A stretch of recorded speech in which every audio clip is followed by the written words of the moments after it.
Uma criança acusada e todos respondem. Na opinião do barista de hoje, eu vou falar sobre a série Adolescência da Netflix.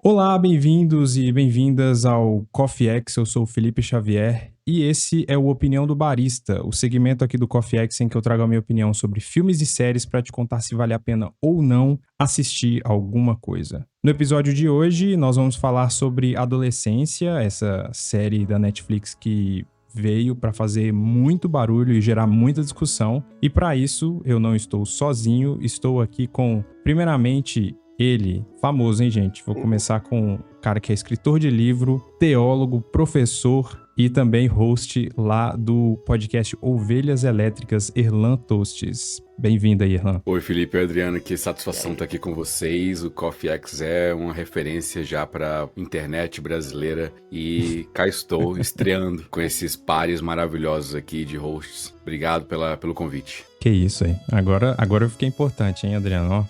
E vou falar dele aí também, Adriano, lá do Pupilas em Brasas, que já esteve aqui várias coisas. Adriano é pai da Cecília, é programador, Bem-vindo de volta aí, mano. Valeu, Felipe. Sempre um prazer estar no Coffee X. Bom, tamo aí. Em casa, né? Também.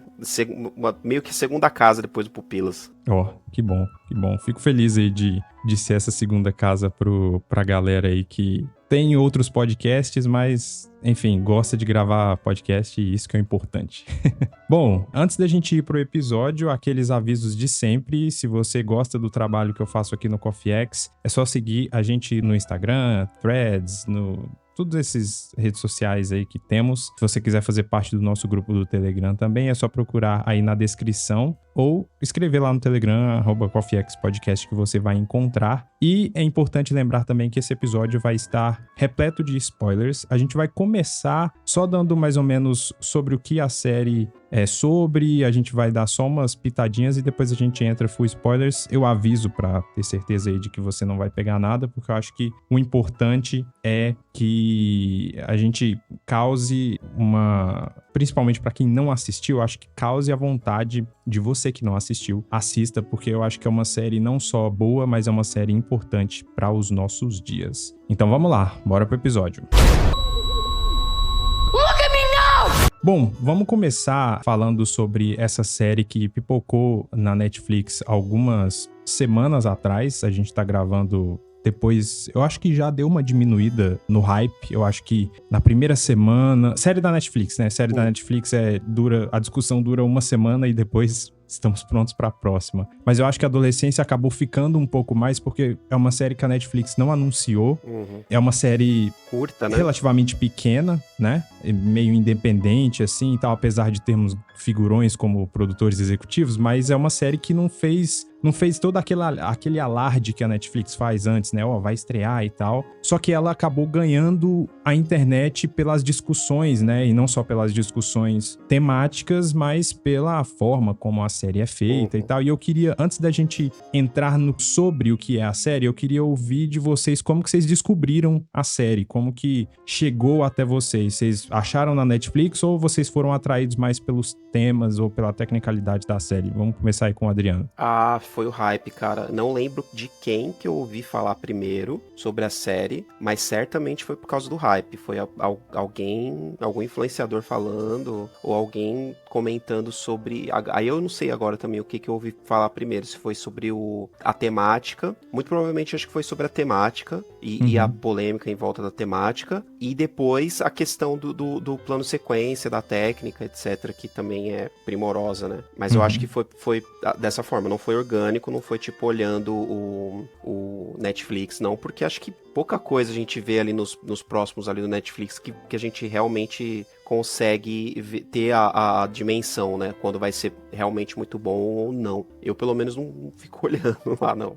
Então, acho que foi assim. Legal, e você, Ilan? No meu caso foi uma mescla dos dois. Eu tava passeando ali na Netflix, acho que logo quando estreou, já ficou no top ali no mais assistidos naquela lista, né? E aí, por curiosidade, eu dei play e vi o primeiro episódio. me chamou muita atenção de cara, obviamente, o plano sequência e a tensão que é gerada, a gente não sabe se ele é inocente ou não, a gente vai vendo aquilo, né? E fiquei bem curioso, só que já tava tarde da noite, eu nem terminei o primeiro episódio, eu vi, sei lá, 40 minutos ali, parei, depois eu vejo. Esse depois eu vejo, passou uma semana, passou 10 dias e de repente começa um burburinho na minha comunidade, na igreja, as pessoas ao meu redor falando e essas sérias polêmicas começam a borbulhar e eu, cara, fiquei pra trás. Preciso voltar a ver. Aí agora, semana passada, eu vi os 3, terminei o finalzinho do primeiro e vi os 3. Então foi uma mescla, né, da indicação direta da Netflix, com as pessoas falando, e no final das contas é só isso, né, influenciável, e as pessoas vão jogando pra cima de mim e eu compro.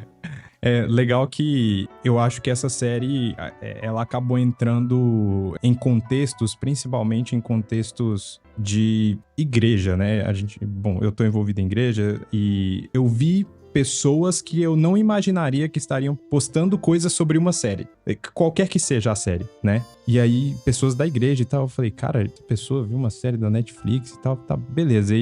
E aí eu fui vi outras pessoas falando também e tal, e aí acabou que foi uma mescla de tudo isso, né? O burburinho das comunidades em que eu estou envolvido, a internet falando sobre isso em peso, né? E principalmente os pais e mães, né? Que eu não sou pai, né, ainda, mas vários amigos que eu tenho e tal, que são pais tanto de crianças mais novas, até bebês, quanto pais de adolescentes, né, acho que um dos primeiros amigos próximos que eu vi postando sobre foi o Bruno Guedão, que já gravou várias vezes aqui, que ele tem uma filha mais ou menos na idade ali próxima do menino da série, né? E eu fui vendo as reações, né, dos pais e mães e tal. Eu falei, caraca, velho, isso... Assim, eu fiquei pensando, eu falei, eu acho que não vai me atingir tanto porque eu não sou pai, então eu não vou ter a mesma resposta, né? E de fato eu não tive, mas a resposta é forte também, eu acho que eu tive ao final da série, né? Pra gente situar quem não assistiu, a série, ela é uma série de 4 episódios, então é uma minissérie que conta a história de um garoto de 13 anos que é acusado de assassinar uma colega de escola. E no primeiro episódio, já nos primeiros minutos, a polícia entra na casa dessa família e prende esse garoto de 13 anos. Uma coisa interessante é que você pode até imaginar, né? Tipo, como que a polícia entrou e prendeu um garoto de 13 anos? Pesquisando fora, né? Parece que a idade penal na Inglaterra, que é onde se passa a série, é 10 anos. Isso acontece dentro da lei normalmente, né? Porque eu fiquei pensando, eu falei, cara, não seria assim, né? Foi uma das coisas que me causou um certo estranhamento. Eu falei, talvez... Aqui no Brasil seria diferente, né? Porque a lei é Sim. diferente, né? E aí, quando eu vi isso, eu falei, caraca, então tá...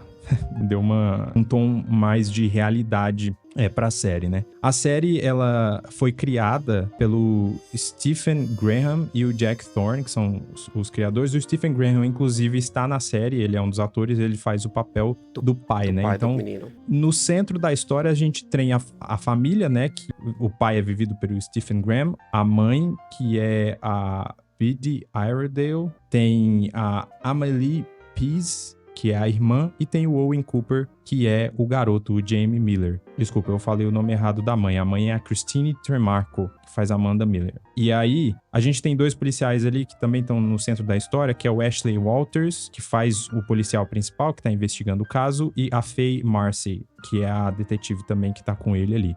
Todos esses nomes aí, só tinha ouvido falar do Stephen Graham, então isso é uma coisa muito interessante desse tipo de série, que traz à tona pessoas que a gente não fazia ideia, e a gente tem principalmente aí o Owen Cooper, que é um garoto de 13 anos, que é o primeiro papel dele, e ele entrega absolutamente tudo nessa série. E como em toda série britânica, você vai ver gente que participou de Game of Thrones também.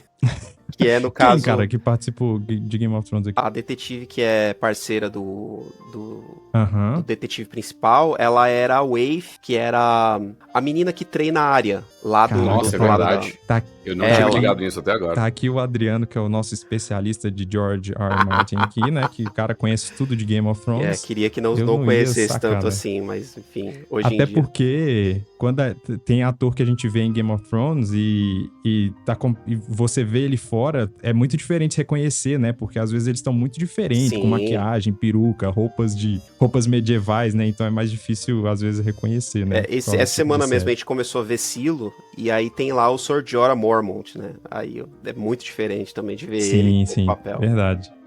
Mas é isso, eu acho que esse é um panorama interessante aí da série. Como foi dito aí pelos meus colegas, a série, ela é feita na ideia de ser um plano sequência, e se você não sabe o que é plano sequência, é basicamente aquela cena que começa e não termina nunca, né? Que é uma cena sem cortes. E os 4 episódios foram feitos pra ser como uma peça de teatro mesmo. Você começa, dá play, tudo vai acontecendo, a câmera vai seguindo os nossos protagonistas pra onde quer que eles estejam indo, né? E a história vai sendo contada assim. É claro que para dar um tom de urgência e realismo sobre o que tá acontecendo, né? Mas eu queria, assim, não focar tanto na técnica, apesar que a gente pode falar, enfim, quanto quisermos aqui, mas eu queria falar sobre o que a série causou em vocês. Vocês dois são pais de crianças em idades diferentes, eu imagino, né? O Adriano é pai de uma bebezinha, né? Já tá maiorzinho um pouco, Ela vai fazer 6 esse mês. 6 anos? 6 anos. Caraca, Adriano, o que aconteceu? Pô, a gente gravava e eu lembro da gente gravando e ela tá bebê ainda. Pois pandemia, cara, né? faz tempo que a gente grava junto. Meu mano. Deus do céu, é isso. Tá aí, o tempo passou e eu nem vi. E o Erlan tem um adolescente, né? A minha tá com 13, quase 14. Deixa eu ver essa perspectiva de vocês primeiro, assim, como que a série bateu pra vocês, assim, pelos temas e tal? Como que foi assistir uma história dessa, né? E aqui, spoilers liberados aqui, podemos falar de tudo. Eu tô mais Um de curioso cada pra vez. saber o que o Erlan achou, porque tem adolescente em casa. E o nome da série é Adolescência, não Infância. Vai lá, mano. Eu posso começar. Pra mim foi triste. Foi uma experiência muito ruim olhar aquilo e ver vários ambientes onde poderia ser melhor. A casa do Jaime, o pai e a mãe se esforçam muito, mas são alheios à vida dele, àquilo que ele consome. Infelizmente, ele encontrou em comunidades online um refúgio melhor, ou julgou ser melhor, do que a confiança nos próprios pais. Ele também é alguém que, infelizmente, frequenta uma escola que é menos organizada do que o recinto para onde ele foi preso. Lá é terrível, a brutalidade, enfim, o grau de bullying que ele sofre e que as pessoas sofrem. É triste, onde até o filho do detetive principal é quem a galera cospe nele, a galera exige, pega dinheiro dele. Enfim, é triste ver uma realidade assim, né? Onde os ambientes vão sendo terríveis e no ambiente de escola gera inclusive um assassinato. A gente tem também o ambiente da delegacia, que é algo mais frio, algo burocrático, algo que é só mais um assassinato. Infelizmente, assim, essa questão tensa, mas a burocracia tem que acontecer e ok, humanos criam estruturas e processos para lidar com situações que não deveriam, enfim, deveriam existir em primeiro lugar, né? Mas existem, infelizmente. Então eu vou vendo essa realidade e eu vou ficando muito triste. Eu vou ficando muito mal com o que está acontecendo em tela. E assim, eu sendo pai de adolescente, pai de uma menina que é maravilhosa. O que eu tenho pra reclamar da minha filha? Minha filha é maravilhosa. E, infelizmente, o Jaime não encontrou um ambiente assim, sabe? Poderia ser melhor. Obviamente a gente faz o exercício empático de pensar, poxa, se fosse eu, se fosse na minha casa, e vem uma sensação muito ruim, mas necessária, ruim, mas necessária. E o pior, essa foi né, a perspectiva que eu tive. E o pior é que você vê a temporada, bom, minissérie na verdade, né, é dividida em 4 episódios. O primeiro é focado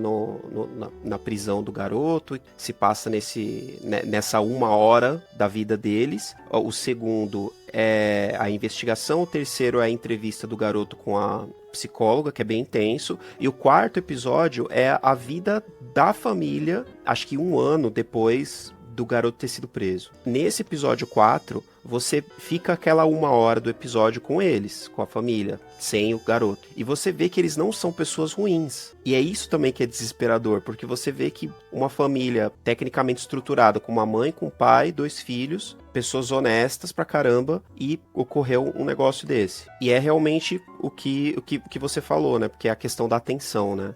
Em alguns momentos fala, o pai começou a trabalhar demais, de um dia pro outro, antes ele jogava futebol, jogava, sei lá, FIFA com o garoto, e depois, como ele era empreendedor, o trabalho começou a ficar muito, muito pesado, e ele acabou tendo que focar mais no trabalho do que na família, e acabou não tendo como dar atenção. E isso que é desesperador, porque você vê que não são pessoas más propriamente ditas, simplesmente aconteceu deles não terem como ter dado a atenção devida para a criança naquele momento. E também tem uma questão muito forte do gap geracional, né? O próprio episódio 4 também tem um pouco disso no subtexto, né? Que mostra lá o pai e a mãe colocando a-ha pra tocar, e a filha nem conhece, nem sabe o que é, que é meio fora da realidade também, porque quem não conhece a-ha Take On Me, né? Mas é também algo Sim. que você consegue imaginar, né?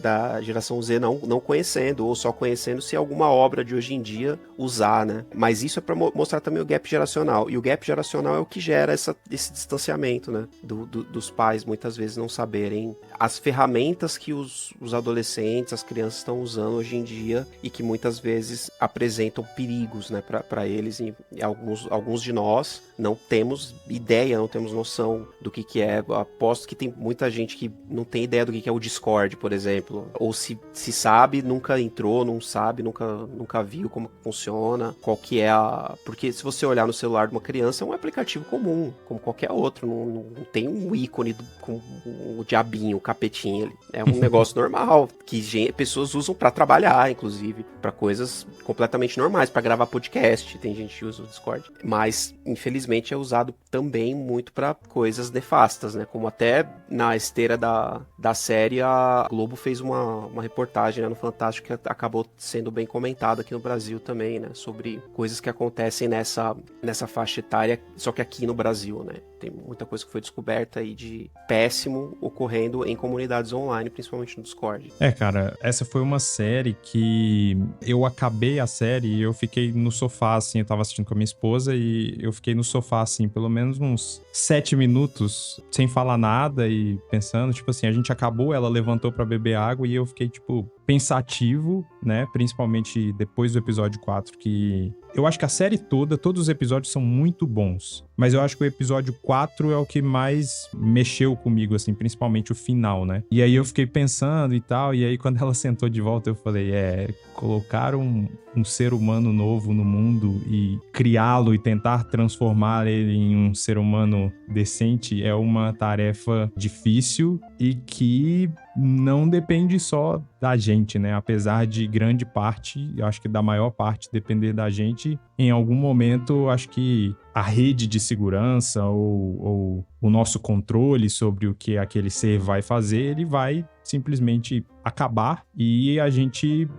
E eu entrego pra Deus, assim, na minha cabeça é isso, assim, porque, como você falou, Adriano, era uma família completamente normal, que você não vê nada demais. É claro, eles têm os defeitos e tal, como qualquer família tem, mas você não vê ali, tipo, um relacionamento abusivo de um ou de outro, você não vê nada disso, assim, pelo recorte que a gente enxerga daquela família. É uma família comum, de um pai que também não teve uma criação das melhores, e aí é interessante porque tem um momento que ele fala que ele apanhou muito do pai, né? Nunca bateu nele. E ele nele. falou que ele prometeu pra si mesmo que ele nunca ia fazer a mesma coisa com o filho dele, né? E aí a gente tem a impressão de que talvez ele foi pro outro extremo, né? De tipo, eu não vou ser violento com meu filho, então eu vou, sei lá, deixar ele viver a vida dele. E enfim, às vezes até em algum momento de repreensão, nem que seja verbal, talvez aquele pai possa ter não feito, mas também não por mal, na ânsia de querer, né, acertar e tal. Então, tipo, eu fiquei pensando nisso, assim, sabe? De, tipo, e uma coisa que eu vi numa entrevista do próprio Stephen Graham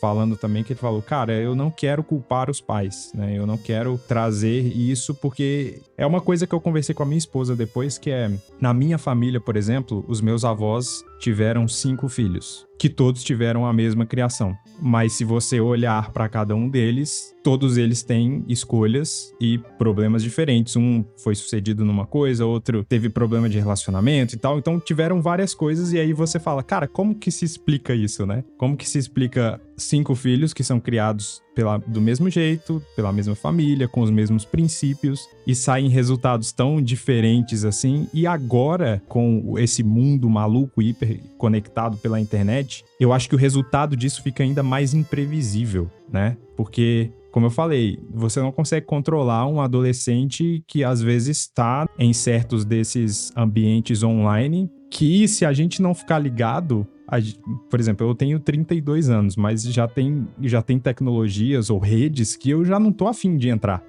mais, entendeu?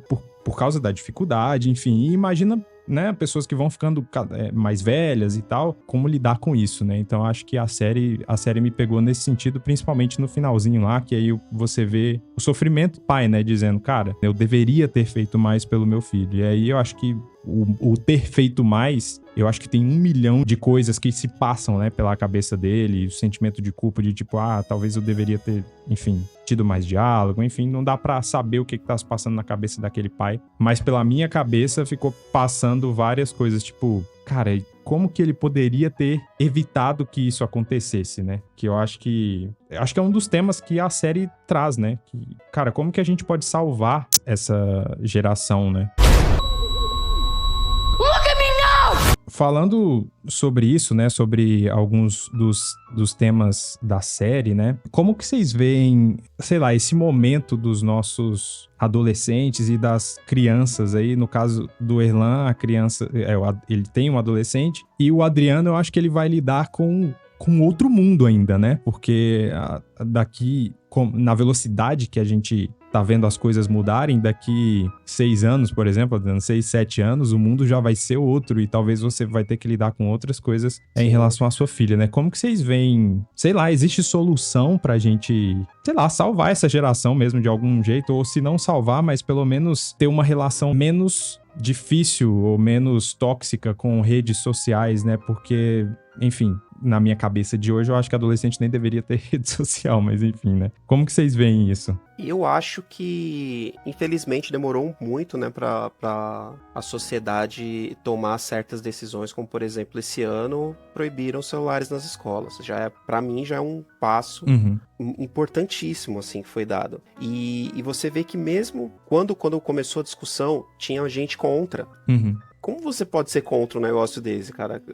Onde que você acha que ter um celular dentro da escola vai ser benéfico para uma criança, para um adolescente em idade formativa? A questão é, foi possível proibir o celular na escola, mas não é possível proibir adolescentes e crianças de terem celulares. Essas coisas ainda existem. Eu acho que não deveria ter, né? Que a criança, um adolescente deveria só poder ter um celular, sei lá, com 16 anos, 17.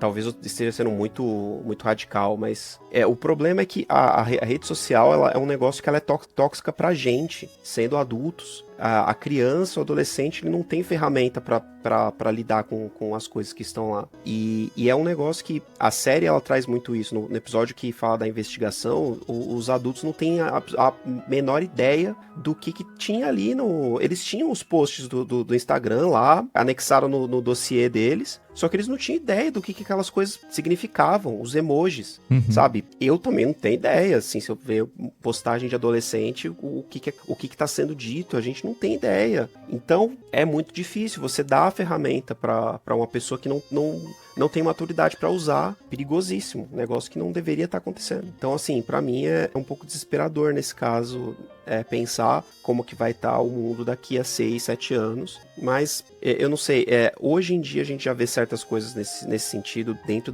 do contexto da Cecília, de ela ir pra escola, dela ter contato com crianças que tem tablet, que tem celular, e a gente nunca deu tablet, celular pra ela. Aqui em casa ela vê TV só, junto com a gente, ou vê TV na hora de ver TV dela, ver os desenhos dela e acabou. E é isso, a gente tenta dar uma cortada o máximo possível nesse tipo de coisa, e ela tá meio que ok com isso, ela não sente falta, não cobra, não pede, e eu espero que se mantenha dessa forma por um bom tempo, porque a gente não pretende se dobrar com esse tipo de situação, né? A gente tem aprendido muito sobre essas pressões, né, que acontecem, né? Principalmente quando a criança tem contato com outras realidades, né? Sei lá, ver uma criança que tem uma situação financeira melhor do que a nossa. Sei lá, uma vez ela chegou e questionou. E aí você tem que explicar para uma criança de 5 para 6 anos o porquê da situação econômica, da situação financeira da família, estrutura familiar, essas coisas, só que nos termos dela. Muito difícil. Enfim, é um desafio gigante.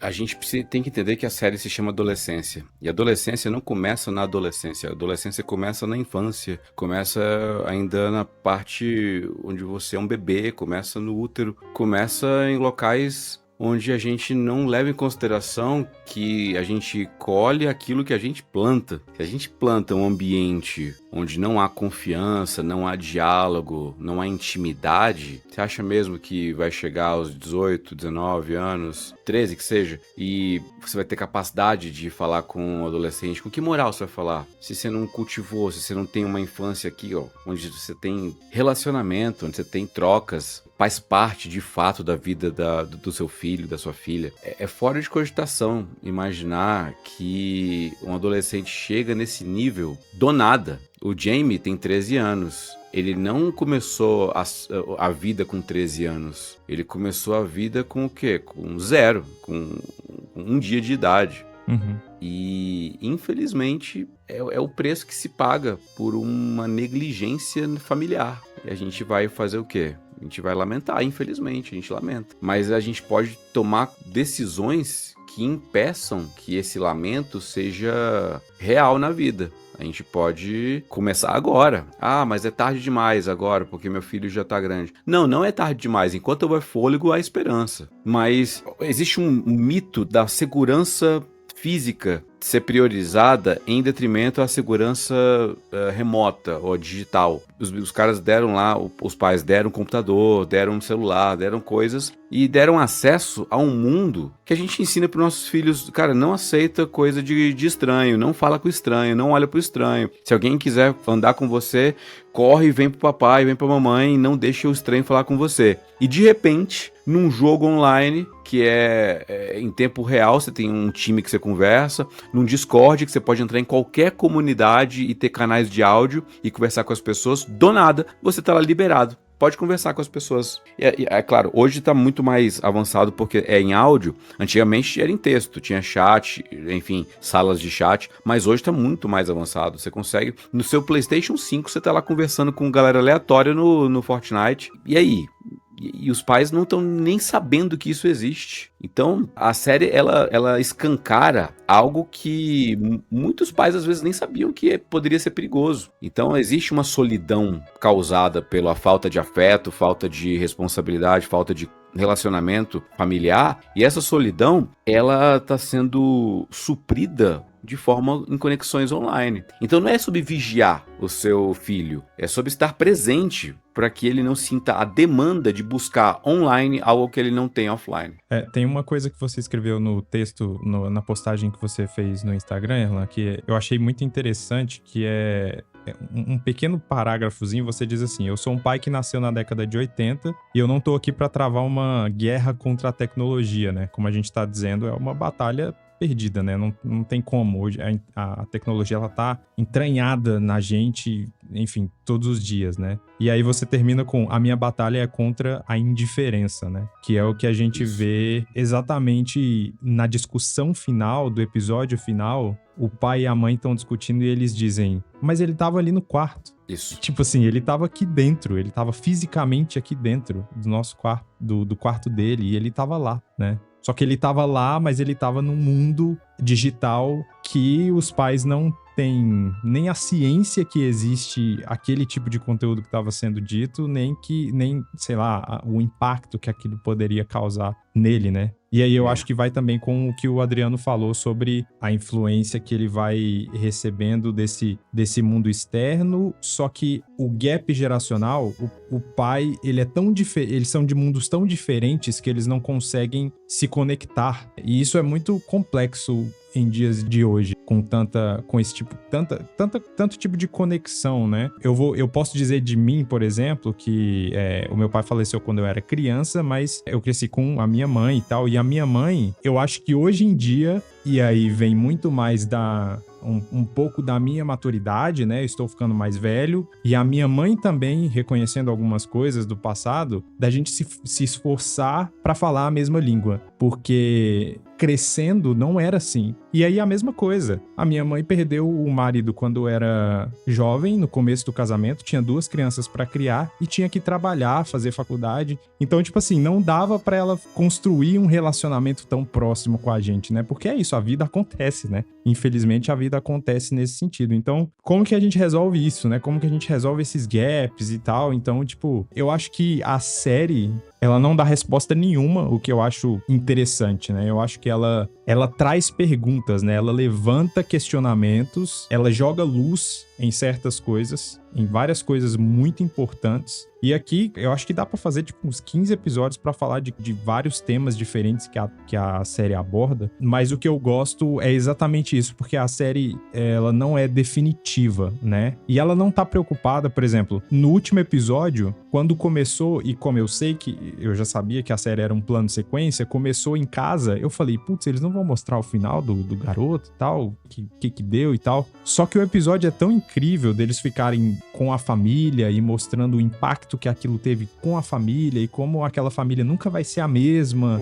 Todos esses questionamentos, eu sinto que aquele último episódio é a série meio que jogando pro público, né? Tipo, e aí, gente, olha o que aconteceu. Enfim, vamos conversar, né? Como que você vive depois disso, né? É muito pesado esse último episódio. Você vê como eles começam a ter repercussões na vida pessoal, porque a galera do entorno, né? O próprio bullying que eles estão sofrendo como família, né? Tipo, das pessoas lá, tá, cara? Todo episódio gira em torno do ato de vandalismo que eles sofrem, né? Por conta da van lá do personagem do Stephen Graham. Realmente, não tem como... E eles falando, a gente vai ficar aqui, a gente não vai se mudar. Porque se a gente se mudar, vai acontecer a mesma coisa em outro lugar. E é uma questão de você se colocar no lugar ali, né? Imagina, é terrível, é um negócio que te segue pela vida inteira mesmo. E é muito cruel o que eles estão passando ali, né? É aniversário do cara, e eles não têm como comemorar direito, sabe? E além disso, tem um momento bem tenso desse episódio, é quando o garoto liga pra eles, né? E ele não sabe que ele tá no Viva Voz, e ele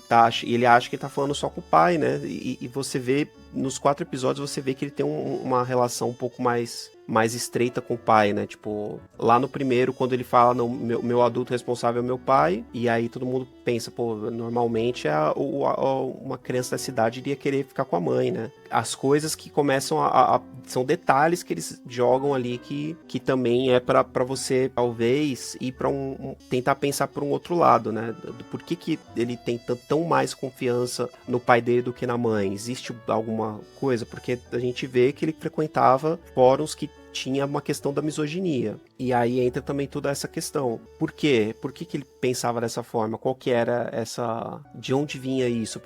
O relacionamento que ele tinha em casa com a mãe, com a irmã, aparentemente era normal. De onde vem isso? Isso é completamente desesperador de pensar que um sentimento tão puro desse consegue vir para uma criança que cresceu dentro de um ambiente, entre muitas aspas, normal, né? Mas que, como a Erlan falou, pode ter faltado, né, a atenção, né? A atenção, o cuidado, o diálogo e tudo mais que poderia ter tirado essas coisas da cabeça do menino. E uma coisa também que eu fiquei pensando é a questão da garota que foi morta por por ele, né? Uhum. A razão pela qual ele teve tanto ódio dela, né, a ponto dele fazer esse ato, foi de que ela também praticava bullying com ele. E, cara, é um ciclo, né? Um negócio que a cultura deles, né, muitas vezes, né, em certos momentos, em certos locais, a cultura dos adolescentes é muito tóxica, né, muito complicada. E isso me dá um medo absurdo, assim, de não saber o que tá se passando dentro da micro-sociedade ali deles, né? Do porquê que tem que ser tão agressivo. Porque pra mim não era assim. Quando eu cresci, não era... Tinha certas coisas, mas não era dessa forma. Acho que por não ter redes sociais, a gente não tinha tanta toxicidade nos nossos relacionamentos. Então é meio assustador de ver certas coisas nesse sentido. E o que me deixa muito, muito triste é o fato de que a série termina e eu desconfio que os pais ainda não entenderam o problema. Sim. Eu desconfio que eles ainda estão absortos, obviamente estão sofrendo muito, estão em uma situação terrível, tentando reconstruir a própria reputação, reconstruir a própria vida e não entenderam o que aconteceu com o filho, o tipo de influência que a internet tem, que pessoas têm, as ideologias por trás. Os detetives, eles chegam em conclusões que os pais não chegaram. Sim. E essa necessidade de apresentar esse novo mundo e como ele está posto, que a década de 80 foi, a década de 70 já foi, o Ahá já foi, a gente continua ouvindo legal, mas só que agora é outra coisa. Algo que eu prezei, nós aqui, eu e minha esposa, a gente prezou muito, foi de querer participar muito do mundo da nossa filha. Então, sabe, o livro que eu escrevi, inclusive, sobre cultura pop, vai por esse caminho, porque a gente, querendo ou não, na minha época eu assistia o que a TV passava, assistia Jaspion, Changeman, Cavaleiro do Zodíaco, Yu Yu Hakusho, assistia o que estava passando. Hoje tem uma miríade de possibilidades por conta dos streamings, então minha filha, ela teve YouTube, teve Netflix e foi assistindo coisas, e nós estávamos lá participando. Em 2014, a gente foi no cinema ver Frozen com ela, a gente voltou pra cá e passamos o quê? 4 meses ouvindo Let It Go o dia inteiro. Estávamos lá, então veio 2016, veio Moana, a gente continuou com esse processo de participar daquilo que ela gosta, e não ficar, é coisa da minha filha, deixa pra ela. Quando minha filha, ela quis começar a jogar Roblox, porque ela via o gameplay no YouTube da galera jogando Roblox, beleza, instalei aqui, vamos jogar. A primeira coisa é eu entrar, ver como é que funciona, ver e tentar entender o que tá acontecendo. São vários, Roblox não é um jogo, Roblox são vários jogos dentro de uma plataforma, e aí você cria seu avatar e faz lá. Aí eu percebi que no canto esquerdo tem uma caixinha de chat. E eu, filha, quem são essas pessoas aqui? São outras pessoas que estão jogando. Filha, é o seguinte, não é pra conversar com essas pessoas. É isso aqui, ó, a gente vai desabilitar, a gente vai deixar, não é pra falar nada. Porque você é uma, sei lá, ela tinha o quê? 11 anos na época, 10 anos? Você é uma criança que tá aqui jogando um joguinho de pular, ok, de fazer parkour, beleza, é uma coisa inocente. Só que pode ter um cara de 60 anos, pedófilo, que quer interagir com criancinhas. E ele vai usar esse chat aqui e vai tentar pegar informações de você. Eu autorrealizei ela o máximo, para ela entender que aquilo é perigoso. Se eu faço isso com a tomada, para ela não botar o dedo na tomada, eu faço isso com a internet, para ela não entrar onde não pode. E eu estou participando, eu criei uma conta, eu joguei um pouquinho com ela, eu estava ali envolvido até o ponto onde eu vi que ela conseguia já ter algo onde não conversava com ninguém. Qualquer outro joguinho também não vai ter chat, não vai ter nada com estranhos, entendeu? Então os tipos de filme, a gente não confia só nas classificações indicativas que o Ministério da Educação joga lá, então Ministério da Cultura no caso, né? Aqui é orientado para menores de 10 anos, 14 anos, 16 anos. Não, eu vou lá no IMDb, eu ponho Parents Guide e ponho o nome do filme. Aí eu, esse filme aqui, aí tem lá opções de cenas mais explícitas sexualmente, cenas de violência, temas sensíveis, várias coisas. E os próprios pais vão jogando coisas lá que aparecem nos filmes, porque eu não vou jogar uma roleta russa aqui e dar a sorte de aparecer uma coisa ruim no filme que eu tô vendo com minha filha. Então a gente tem esse cuidado, não é uma coisa de vigilância, é um cuidado, porque minha filha é o nosso bem mais precioso. Como é que eu vou deixar ela à mercê do azar, do acaso? Eu não sou dos titãs, né, que o acaso vai proteger. Não vai. Eu, como pai, vou proteger minha filha, é meu dever. E a gente tá aqui pra isso, pra conviver com a proteção dela, das pessoas de carne e osso da vida real que a gente convive, e das pessoas enfim, do convívio online e até da galera de Hollywood, galera da Netflix que quer jogar coisa aqui que a gente não vê como adequado. Tem filme que todo mundo tá vendo e não é adequado, a gente não vai ver. E tem coisa que eu já falei pra ela que às vezes até não tem nada demais, mas um tema que não convém. Eu falo assim, filha, quando você fizer 16 anos a gente vai ver esse filme. E ela tá aqui, do meu lado aqui, olhando, fingindo que não tá ouvindo a conversa. Eu de olho em você. Ela já me cobrou, porque tem coisa que eu falei pra ela, não, quando você fizer 13 anos, você vai assistir. Falei, 3 anos atrás. Aí ela, a gente foi lá e assistiu, né? E o ciclo continua. Pais precisam ser presentes na vida dos filhos. Gerar um ambiente de confiança, de intimidade, para que eu seja um oponente muito superior ao estranho que aparece no YouTube, que aparece na vida, para que eu seja o herói, para que a mãe seja a heroína do filho. Spoiler, ano passado, retrasado, minha filha foi no acampamento de igreja. Legal, a igreja, né? Adolescente, maravilha, igreja, legal. Chegou no ônibus lá do acampamento, a primeira coisa que minha filha fez foi entregar uma cartinha que ela recebeu, dizendo que, você é linda como uma flor, não sei o que, do seu admirador secreto, M. Aí ela, papai, eu recebi isso aqui de um menino. 11 anos o desgramado tinha, 11 anos. Chegou, aí eu falei, filha, isso aqui o papai cuida depois. Me dá um abraço aqui que tô com saudade de você. Mas por dentro eu tava aqui, caraca, velho, já começou aqui. Mas ela teve liberdade, intimidade, confiança pra não esconder. Não esconder. Minha filha não esconde coisa de mim. Ela conta como é que foi o dia dela na escola, fala as coisas abertamente, porque a gente criou um ambiente pra isso, onde ela pode confiar em mim e eu sei que eu posso confiar nela. E nada do que ela fizer eu vou responder de uma maneira bruta. Eu vou responder com acolhimento e amor, coisa que o mundo lá fora não faz.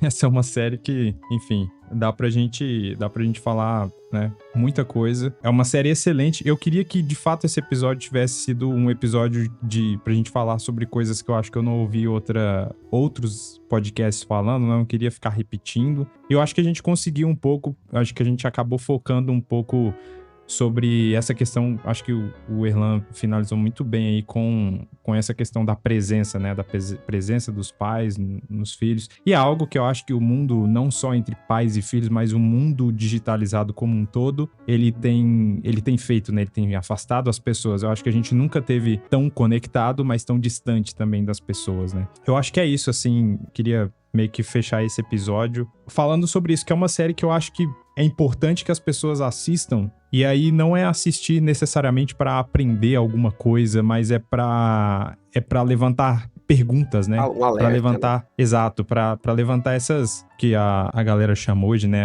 As flags, né? Seja qual flag que você quiser levantar aí, seja às vezes alguma coisa que você tá vivendo em casa, né? É um cautionary tale. Cautionary tale, exatamente. Mas é isso, são coisas que a série traz. São 4 episódios, eu acho que são 4 episódios muito ricos, né? O primeiro episódio, ele foca sobre... O primeiro episódio, eu acho que ele é feito pra te enganar um pouco, porque você acha que a série vai ser sobre se ele matou ou não. Sim. E no fim do primeiro episódio, ele entrega que, cara, é isso, matou, né? E aí o final do primeiro episódio é devastador, né? Que o pai vira e fala, não, peraí, tá só nós dois, fala pra mim, você fez ou não fez? E ele jura que não, e aí quando ele vê o vídeo, é devastador você ver o pai começa a chorar e o filho tenta encostar nele e o pai dá uma afastada, né? É bem complicado, né? A gente tem o segundo episódio, que é o episódio da escola. Eu acho que tecnicamente deve ter sido mais difícil de fazer, porque tem 1 milhão de adolescentes lá. Nossa senhora, que inferno. E é uma coisa que a gente falou sobre a escola, né? O Erlan comentou da escola ser, cara, uma zona. Assim, eu estudei em escola pública a minha vida inteira aqui no Brasil e eu acho que mais não teve nenhuma, né? escola naquele nível assim, Você não, vê cara. Os professores mal preparados, né? Um povo É uma mole. galera que não fazia ideia do que estava acontecendo em momento nenhum, né? O terceiro episódio, eu acho que é o episódio mais famoso aí, porque tem a conversa do Jamie com a psiquiatra, né? E aí a gente vê, acho que o tema sobre a misoginia, acho que tá muito forte nesse episódio, de como o Jamie se porta em relação à psicóloga. Sim. E aí você analisa coisas dos episódios pra trás, né? Tanto como o Adriano falou, né? De por que ele escolheu o pai como a pessoa responsável dele e tal, e várias outras coisas. Como ele fica pianinho com o detetive, com as figuras masculinas que aparecem, ele baixa a cabeça. Aparece a mulher, a psiquiatra, ele engrossa de uma maneira que a gente nunca viu. Sim. Outra E como pessoa. entrega esse garoto, hein, cara? Que Assim, a atuação foi top mesmo. Impressionante, cara. é Um garoto de 15 sensacional. anos, né? E é o primeiro papel dele, né? Eu fiquei Sim. assim, cara, esse é um episódio que ele tem o quê? 50 e poucos minutos e eu acho que eu não parei, cara. Eu fiquei, tipo, grudado porque eu não sabia o que esse moleque ia fazer, se ele ia surtar em algum momento e tal. E aí você vê o próprio controle que ele tenta exercer na situação, né?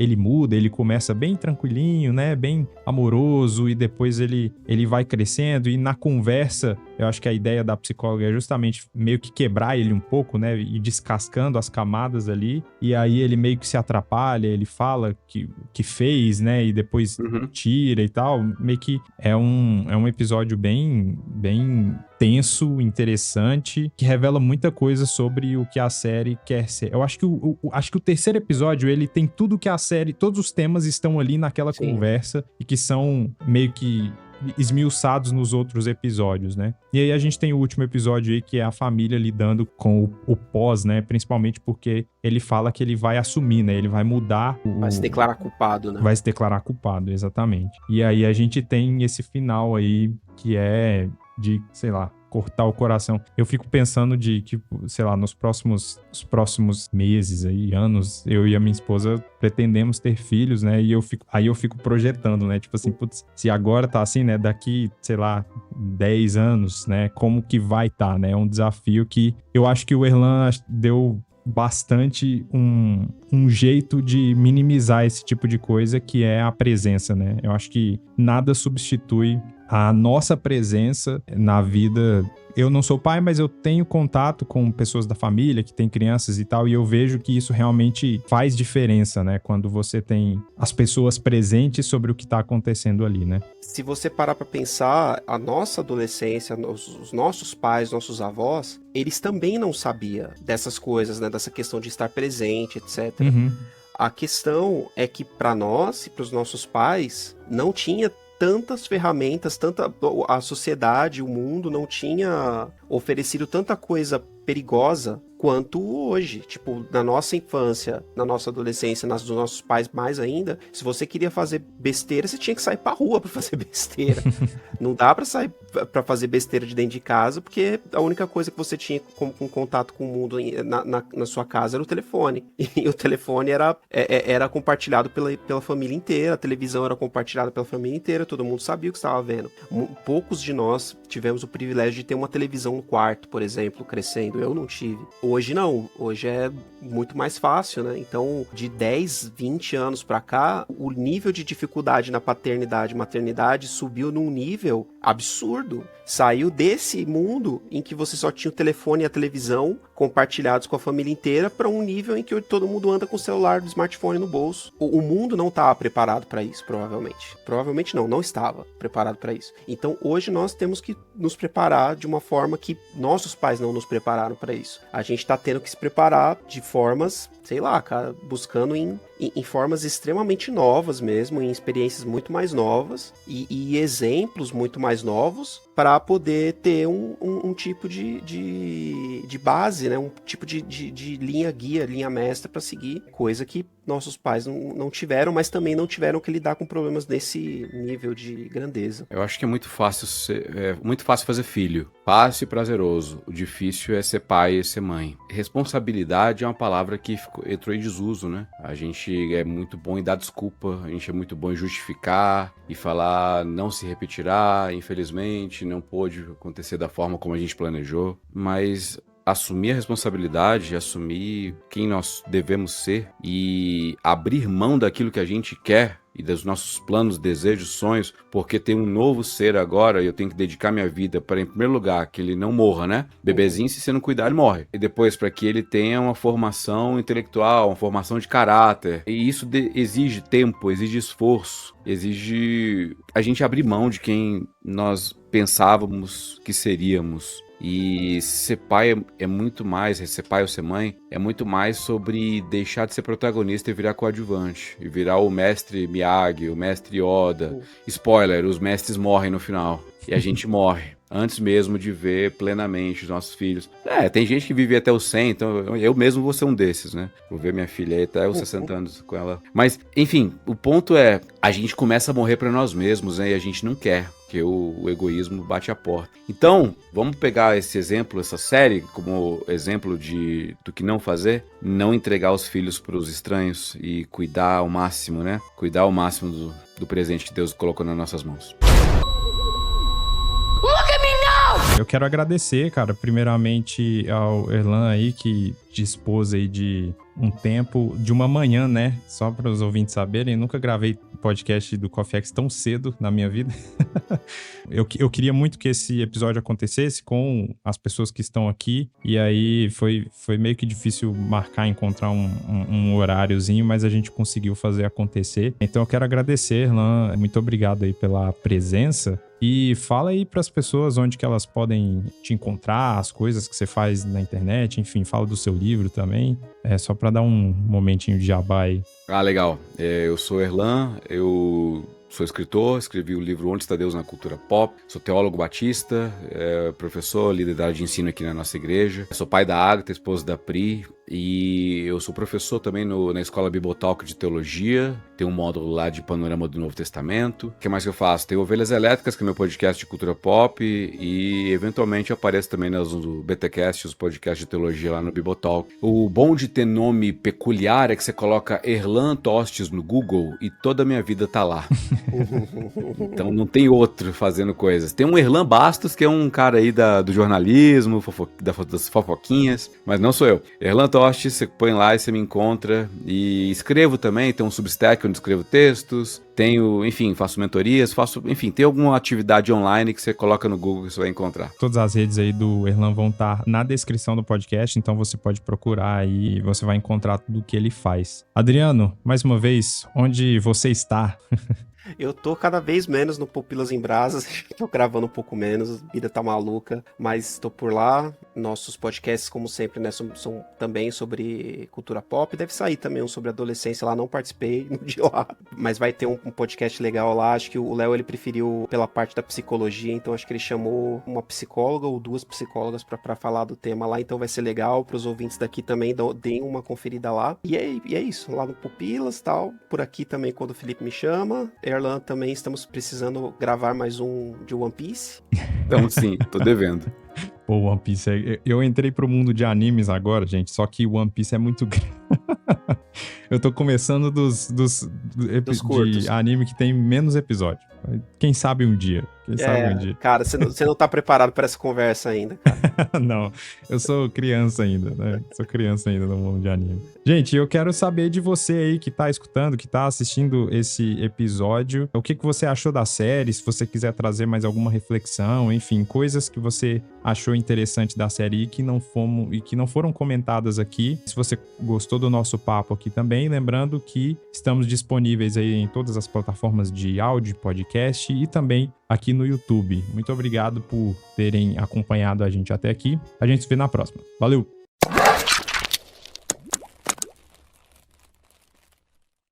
Esse episódio foi editado por De Rosa Edições. Siga @De Rosa Edições.